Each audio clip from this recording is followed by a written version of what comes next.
Pemirsa, Anda masih bersama saya Ayu Lestari Adam dalam Liputan Metropolis. Berdasarkan laporan yang diterima oleh KPU Sumsel, terdapat 6 orang penyelenggara pemilu meninggal dunia. KPU Sumsel melalui KPU Kabupaten Kota telah mendatangi keluarga ke-6 orang penyelenggara pemilu yang meninggal dunia tersebut.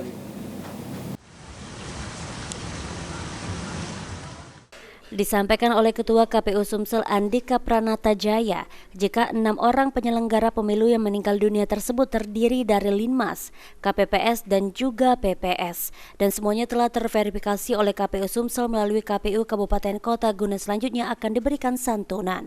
Sejauh ini disampaikan oleh Andika, berdasarkan laporan yang disampaikan KPU Kabupaten Kota yang telah mendatangi rumah duka, serta laporan medis, para penyelenggara pemilu yang meninggal dunia tersebut penyebabnya karena kelelahan usai menjalankan tugas pemilu 14 Februari lalu.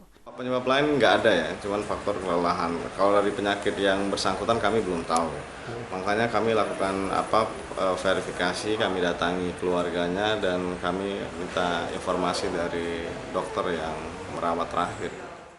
Andika sendiri menghimbau kepada seluruh anggotanya yang bertugas dalam penyelenggaraan pemilu untuk tetap selalu menjaga kesehatan serta istirahat yang cukup guna tetap fit dalam melakukan tugasnya. Firman Hidayat, PAL TV.